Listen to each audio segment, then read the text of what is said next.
ஆச்சி மசாலா. எந்த சமையலும் ருசி தேடும் ரகசியம். 20 ரூபாய். விசிக தலைவர் திருமாவளவன் அவர்கள் தலைமையில் நாளை விசிகவினுடைய உயர்நிலை குழு கூட்டம் நடப்பதாக திட்டமிடப்பட்டிருக்கிறது. அந்த கூட்டத்தில் தான் தாவேகாவுக்கு ஆதரவா இல்லையா அப்படிங்கிற இறுதி முடிவை விடுதலை சிறுத்தைகள் கட்சி எடுக்க இருக்கிறது. அந்த முடிவு அநேகமாக விசிக தாவேகாவுக்கு ஆதரவு கொடுக்கக்கூடிய நிலைப்பாட்டை எடுக்கலாம் அப்படின்ற நமக்கு சில வட்டாரங்கள் தகவல் தெரிவிக்கின்றன. தாவேகாவுடன் சென்றால் ஆட்சியில் பங்கு அதிகாரத்தில் பங்குன்னு விசிக தங்களுடைய கோர் ஐடியாலஜியாக முக்கிய முழக்கமாக வைத்திருக்கக்கூடிய அந்த ஆட்சியில் பங்கு அப்படிங்கிற விஷயத்தை அவங்க தரேன் அப்படின்னு சொன்னதுனால அது விசிகவினர் மத்தியே ஒரு நல்ல தாக்கத்தை ஏற்படுத்தி இருக்கிறது. நமக்கு இது ஒரு வரலாற்று வாய்ப்பு, இதை தவற விட்டுறக்கூடாது, நம்ம ஆட்சியில் பங்கெடுக்க வேண்டும் அப்படின்னு விசிகவில் ஒரு தரப்பினர் சொல்வதாக நமக்கு தெரிய வருகிறது.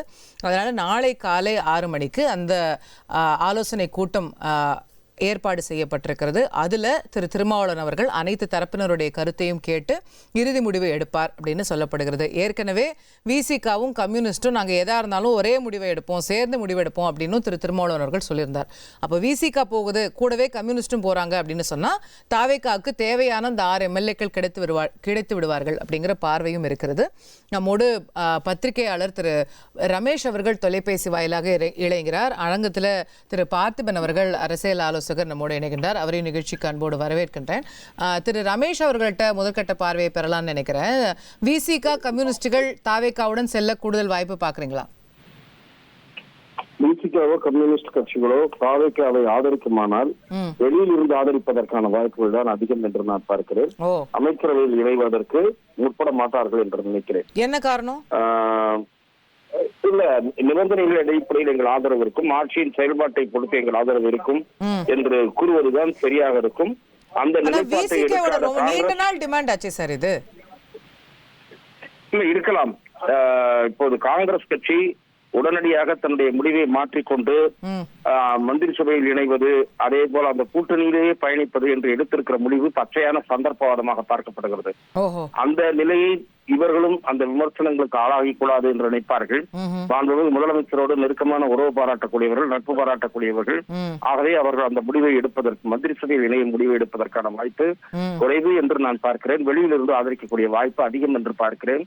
ஒரு அரசாங்கம் உடனடியாக கவிழ்ந்து மக்கள் மீது தேர்தல் திணிக்கப்படுவது நல்லதல்ல என்ற காரணத்தை கோரி அவர்கள் இந்த முடிவை எடுக்கலாம் என்று நான் நினைக்கிறேன். ஓகே, பட் திமுக தலைவரோட இருக்கிற நட்பு உறவு இது எல்லாத்தையுமே அவங்க தொடர்ந்து மெயின்டைன் பண்ண 29 ஃபைனலா ஒரு கூட்டணி பற்றின பார்வை எடுத்துக்கலாம்னு நினைப்பாங்க சொல்றீங்களா? 29 திமுக கூட்டணியோட போற ஆப்ஷனே அவங்க திறந்து வச்சிருப்பாங்கன்னு சொல்றீங்க? அவர்கள் கூட்டணி குறித்த நிலைப்பாட்டை சந்தேகம் வரும்படி நடந்து கொள்ள மாட்டார்கள் என்பது என்னுடைய பார்வை. திமுக கூட்டணியில தான் இருக்கும், ஆனா தாவேகாக்கு வெளியில இருந்து ஆதரவு தரும், அப்படி இருக்கக்கூடிய வாய்ப்புகள் தான் அதிகம் என்று பார்க்கிறேன். அப்படிப்பட்ட நிலைப்பாடு சந்தர்ப்பவாதமாக பார்க்கப்படாது.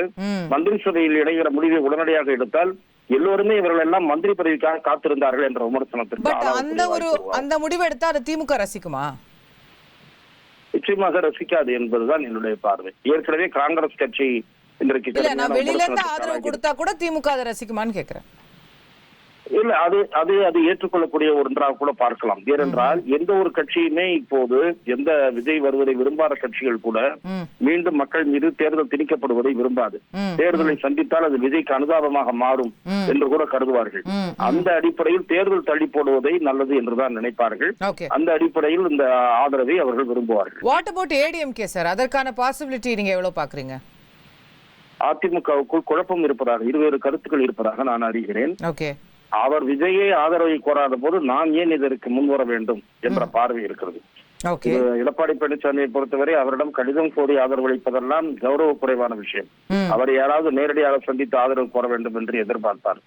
அதிமுகவில் இருக்கக்கூடிய சிலருக்கு இந்த மந்திரி சபையில் இணைந்து பயன் பெறலாம், அதாவது மந்திரி ஆகலாம், அதன் மூலம் தங்கள் செல்வாக்கை கட்சியை வளர்த்துக் கொள்ளலாம் என்ற நினைப்பு இருக்கலாம்.